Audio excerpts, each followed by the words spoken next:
toi, on se retrouve pour les énergies de la nouvelle lune qui arrive demain.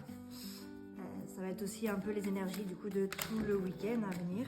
Oula, ça commence déjà. Alors on te dit de oser faire le premier pas, que rien n'est encore gravé dans le marbre.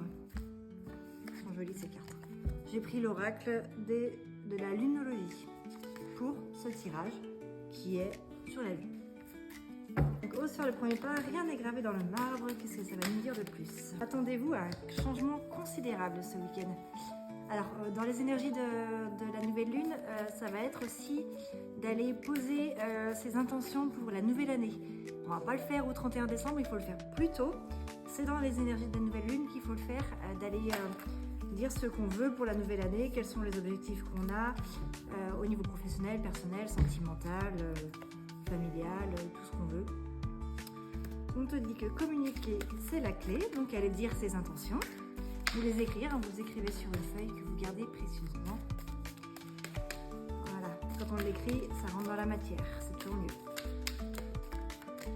Comme disaient toujours mes anciens patrons, les paroles s'envolent et les écrits restent. Abandonnez-vous au divin, il faut laisser faire les effets de l'univers. Paroxysme de passion en vue, peut-être une nouvelle rencontre ce week-end pour certains, ou alors soit une nouvelle rencontre, soit un nouveau projet qui va vous plaire, nouvelle passion, peut-être que quelqu'un va être trop gâté à Noël, il va avoir le truc qu'il voulait et il sera trop content. Ça peut être ça aussi. Hop. Alors, qu'est-ce qu'il y a d'autre? Les réponses dont vous avez besoin vont arriver. Vous allez être un petit peu patient, ça va arriver. Ce week-end, je pense que si vous prenez un temps pour vous écouter, ça va marcher. Il y a des moments où je tutoie, il y a des moments où je vous vois, c'est très drôle. C'est pas grave. Tu m'en veux pas? Vous m'en voulez pas? Je vais aller voir un petit peu quelques cartes de l'oracle des Médéors. Donc ça c'est le premier oracle, le deuxième oracle des Médéors. Qu'est-ce que ça nous dit de plus? Je voulais pas venir à les autres, lâcher prise. Alors on a un choix à faire. Oh. Peut-être par rapport à des disputes peut-être. Dispute intérieure, mais une grosse avancée karmique. Il y a des changements qui arrivent de toute façon sur la fin d'année, on est en fin de cycle, année 9, chakra de la gorge.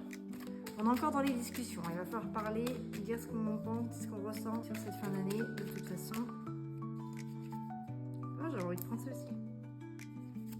Les guides m'ont dit. Réconciliation. Qui c'est qui va se réconcilier? Événement proche.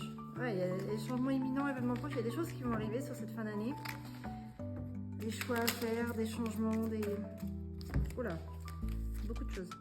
Passage à l'action sur le trimestre en cours, apaisement des émotions par rapport à un blocage karmique.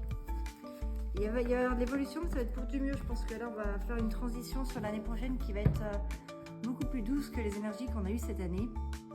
Et voilà. Donc n'hésite pas à dire en commentaire ce que tu en penses, si tu es d'accord avec ça, si ça te parle. Tu peux aussi dire j'attire, parce que je sais qu'il y en a qui aiment bien dire ça. Moi je ne comprends pas, mais si tu veux, voilà, si tu veux attirer les bonnes énergies de cette transition. Et du coup aussi, peut-être mettre tes intentions, tu peux les mettre, si tu n'es pas trop, comment dire, pudique, tu peux les mettre dans les commentaires en dessous. Comme ça je serais ravie de voir un petit peu les intentions que tu as pour la nouvelle année. Et on en reparle dans quelques mois. N'hésite pas, partage, commente et abonne-toi.